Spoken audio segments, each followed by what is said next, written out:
Salut, c'est moi.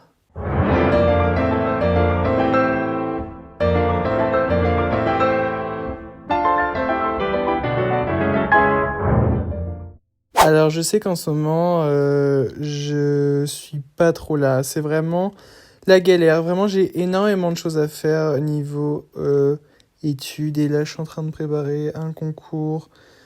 Vraiment, je suis à donf dans les devoirs. C'est monumental. Mais bon, on s'en fout un peu de mes excuses. C'est surtout pour ça que je suis pas là en ce moment, mais que je vais revenir et que je suis vraiment irrégulier et que ça fait un mois que j'ai pas sorti d'épisode, il me semble. Il y a eu tellement d'événements, il y a des vidéos aussi qui doivent sortir. Il y a 3 vidéos qu'il faut que je sorte. Il y a une vidéo sur le vlog de Londres. J'ai une vidéo sur mes passions qui arrivent. Et j'ai fait un vlog ce week-end. Enfin bon, là, c'est juste pour vous dire que je vais vous faire un petit épisode ce soir. Et ce soir, le matin, l'après-midi, ça dépend à quelle heure vous l'écoutez, bien évidemment. Mais je me posais une question et je voulais savoir si vous aviez le même ressenti, c'est pourquoi tout s'arrêterait par rapport à un événement. Vous voyez ce que je veux dire? Par exemple, on mise tout sur cet événement. On a énormément d'attentes et d'espérances par rapport à un événement et on a l'impression de vivre que pour ça pendant une certaine période jusqu'à ce que ça se passe.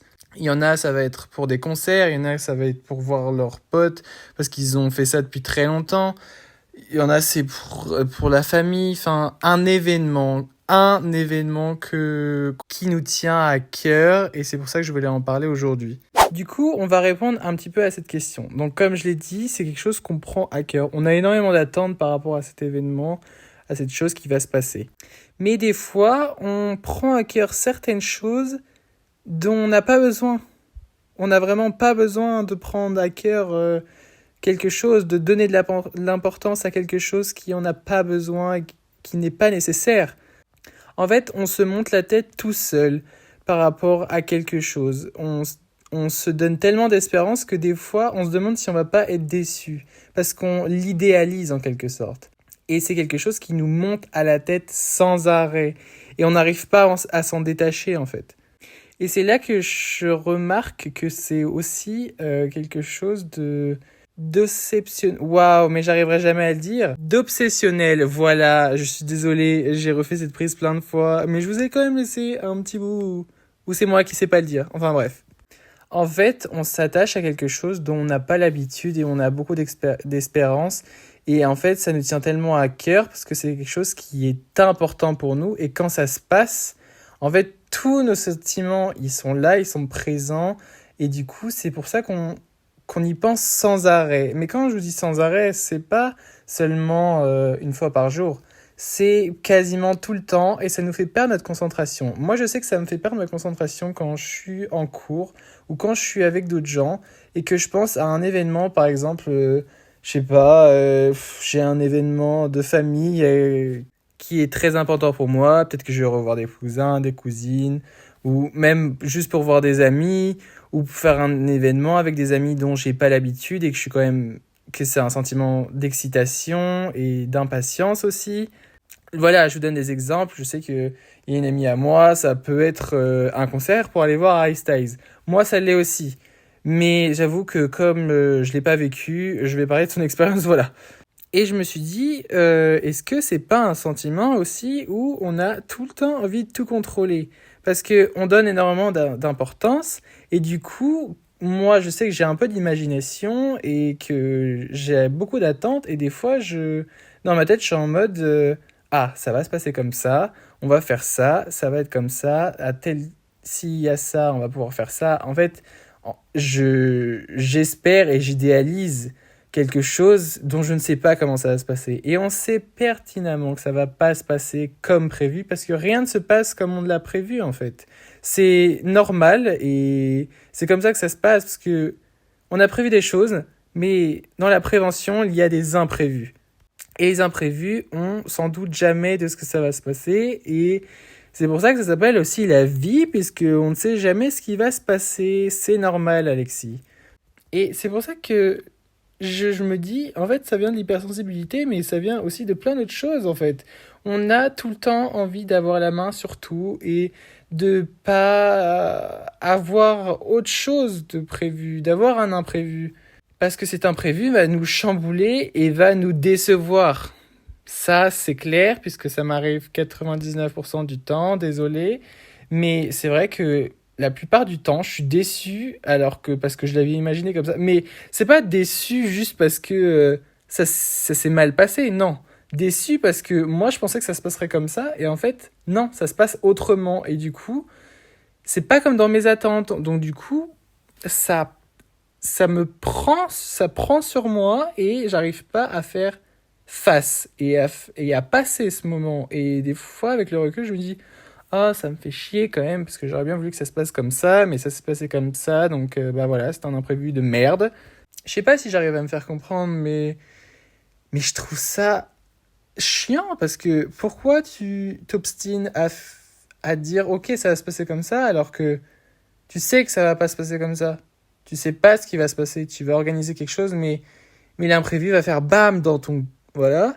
Et va juste casser tous tes plans de merde. Ou ça va se passer comme prévu, mais tu sais pas ce qui va se passer minute par minute.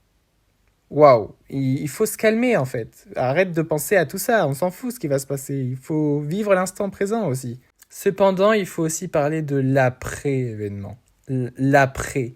Parce que parce que souvent on passe un bon moment et tous nos sentiments étaient présents. Et là, là, il faut retenir, c'est que après cet événement, c'est comme si tu vivais une rupture.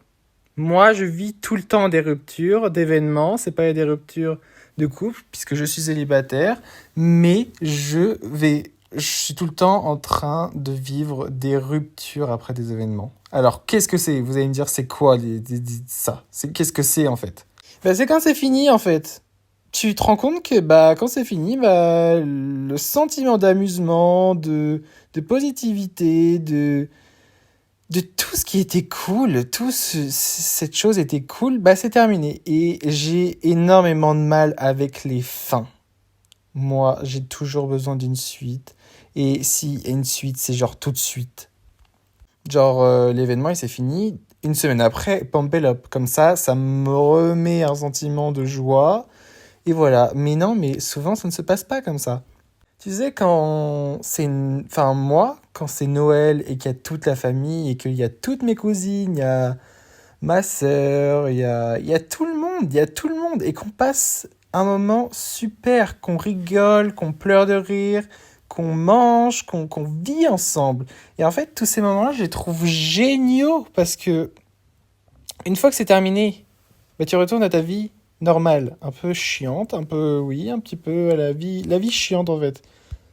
Même avec des amis, hein, je parle avec de la famille, c'est un exemple, mais même avec des amis, quand tu passes ce bon moment et que ça se termine, mais moi j'ai envie de chialer. Moi ça m'est déjà arrivé quand j'étais plus jeune. Dès que j'invitais un ami ou une amie et qui partait, que sa mère ou son père venait le chercher, et ben j'avais envie de chialer parce que bah, je passais un énormément bon moment moi. Et là, bam, c'est fini quoi. Mais moi, j'étais triste. Moi, je voulais que ça se termine jamais. Mais à un moment, il faut avoir une fin. Parce que c'est comme ça que tu recommences à avoir un sentiment comme ça. Et c'est mieux, en fait.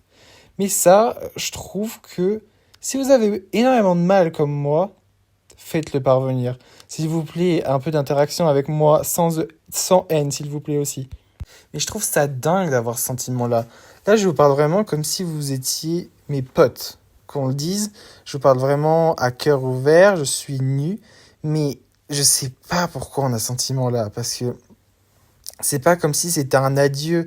On fait souvent ça comme si c'était un adieu et qu'on ne reverrait plus ces personnes-là, mais souvent on les revoit très vite. Donc arrêtons d'avoir ce sentiment-là. Et plus je grandis, plus des fois je me dis mais j'ai de plus en plus de mal, mais en fait je commence à faire la part des choses et à apprendre à avoir ce rythme de vie et de me dire ok, il y a cet événement-là, ça va se passer, ça va être horrible. Bon, de toute façon, en fait, je pense que je me remettrai jamais, mais je commence à me dire de plus en plus ouais mais c'est pas grave, il y en aura d'autres, tu en feras d'autres et ça va bien se passer. Je pense qu'il faut surtout apprendre à vivre l'instant présent et les événements comme ça, une fois que c'est terminé, mais il faut essayer de se rassurer ou de se faire rassurer par quelqu'un en disant ça va bien se passer. Ce moment était super, t'en gardes un bon souvenir, donc ça c'est le plus important. Et c'est terminé, c'est pas grave, ça recommencera. Peut-être pas tout de suite, ça prendra le temps qu'il faudra, mais ça va reprendre en fait.